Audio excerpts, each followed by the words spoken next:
special place that understands your life. We are Memorial for Women.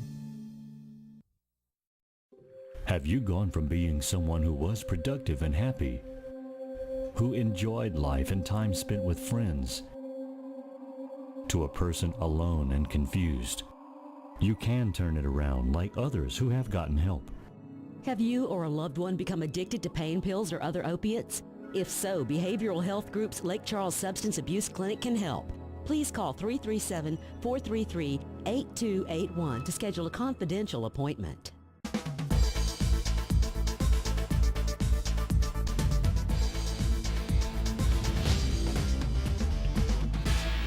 Welcome back. I'm here with Angelica Bridges and Dr. Leah Klungnes, and we are talking about single parenting. I want to talk to both of you now, and Dr. Leah, you're the expert on being a single parent. What questions or advice do you have for Angelica after you've heard her story? I'm interested in how Angelica is handling parenting time, and particularly the transitions between one household and the other. That's a very good question. It is not easy at all. And we've only been doing it for a short time since this is a very new situation. Right. So the summer has been very challenging because I'm potty training the 2-year-olds, which has been great, and it's so rewarding. And your but at ex the is same time, potty training too? Yes, so I have to make sure. Do you have the same potty that that has the singing little the Fisher Tune, Price? right. Yes. Now, when the kids leave to stay with Dad, do they have to bring certain things with them, like their stuffed animals, Yes, things like that? absolutely. They need those transitions. What do they need to feel good? The blankets. They both have a blanket that they've had since they were born. Okay. And, it's a meltdown. It's a complete heart attack if those blankets are not in tow. So they're when okay they go to going the other from house. mom to dad as long as the blanket Absolutely. is there. That's The blanket. stability. Yes, Right. and that's pretty much it. Sometimes there's certain dolls or toys, Sure. but it's the blanket is the main item. And your ex is a professional athlete, so a hockey player. And So he's on the road. And the season's coming up. Yes. So what they'll- happens at they'll- that point? Sorry, I know. They'll be with me 95% of the time from September until April. Okay. So that actually, it does make it a little more stable, to tell you the truth. Yeah. When I have that time with them as much as I do, it's almost full time. Right. We get a good routine going. I'm dropping them off at school in the morning. I'm on the homework situation. It's, Sure. at least with the 5-year-olds starting kindergarten, it's just a lot easier for me, I'd say, because it's consistency. Now, Dr. Leah, I see this a lot, and I'm sure you deal with it a lot more than I do, but very common for two spouses when they break up not to communicate. Absolutely. And if they don't have kids, it's not that big of a deal, but when children are involved, what type of advice do you have for the parents out there when that's the case? Start with the communication that you can handle. Just like Angelica is starting with email and speaking through her mom. Because the best interests of the kids are not served if there's no communication. Whether it's basic parenting, things like toilet training, or as your children get older, it's going to be about things like friends, what you allow, what you don't allow, Right. what I the would think teacher had to that say. the rules of the parenting would be very important, because you don't want to have one really strict parent and the other one saying, oh, well, you can go out and do what you want. So, I mean, the communication, I think, is such a must, but I just really have a problem with the patients that I deal with along those lines, and a lot of times you just can't get them talking. Well, they think that they're punishing the other person. They're continuing whatever was the argument or the reason for breaking up, but the real victims then are the children. Right. I agree. Because unfortunately I had to cut off the communication because it was turning into harassment and very, very scary stuff. So I had to cut it off, and I feel bad because the children do suffer, and they're not getting that camaraderie between mom and dad being on the same team. Does your 5-year-old communicate with his dad? Her dad? She does, yes. And how does she do that?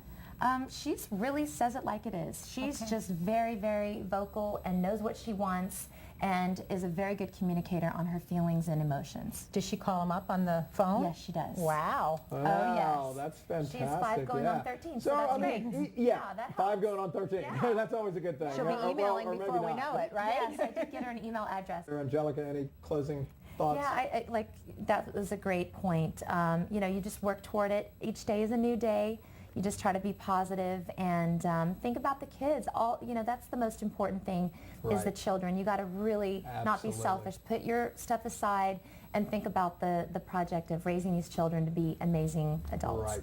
I'm going to echo that. I think that is the number one rule that I will tell every parent out there if you go through a divorce. If you put your kids first, you will do fine. Couple that with open, honest communication with the children from both parents. And typically, even if you do have to go through a separation or divorce, the kids come out just fine. Q&As from my website. Stay tuned.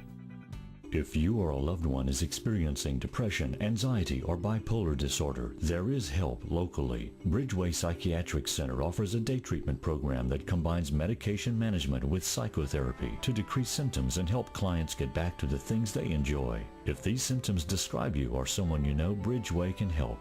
Bridgeway Psychiatric Center provides effective treatment without the confinement of a hospital. For more information or to schedule a confidential screening, call 562-0211. At Memorial, we get that women are different and that you have special needs and wants, like modern birthing suites, the latest breast health diagnostics, advanced neonatal care, and other women-specific services. As a mother, daughter, sister, wife, and grandmother, you have many roles in life, and so should your health care.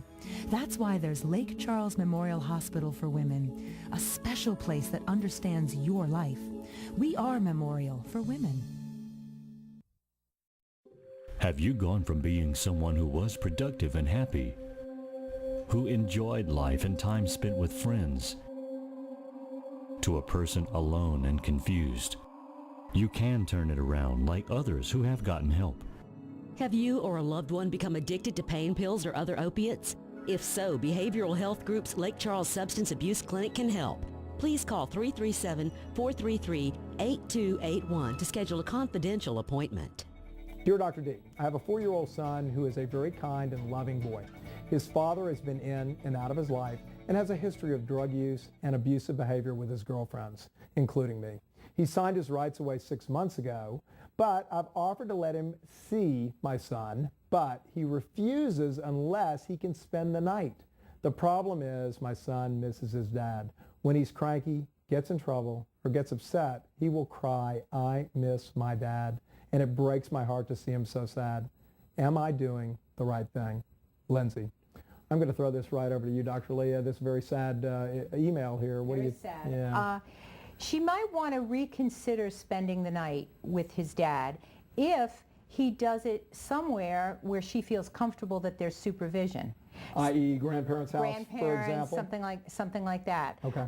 That's a possibility. If not, start somewhere where there is some supervision, like a family-friendly restaurant or something like that. And then work forward. Angelica, what do you think? Yeah, I think absolutely, especially if he's crying for his father, he understands that's his father. There's a certain void right now that needs to be filled. He needs to see his dad. Yeah. And I would never not let my children, no matter what the circumstances with me and my ex-husband, they need to see their dad. Okay. And keep my position out of it because it's all about them. Good advice from both of you. And I'm basically going to agree, Lindsay. I think the important thing is safety has to come first, but it's important that your dad be involved in the raising of your son. So have some supervised visitation first. If that works, you may want to progress from there. I want to thank everyone for joining me today on Tell Dr. D. Remember, if you would like to be a guest or if you have a question, please visit my website, telldrd.com, and we would love to hear from you, answer your question, and maybe address a topic that you have. Thank you so much for joining me. We will be back next week, and my show will be on panic attacks. Thank you. Goodbye.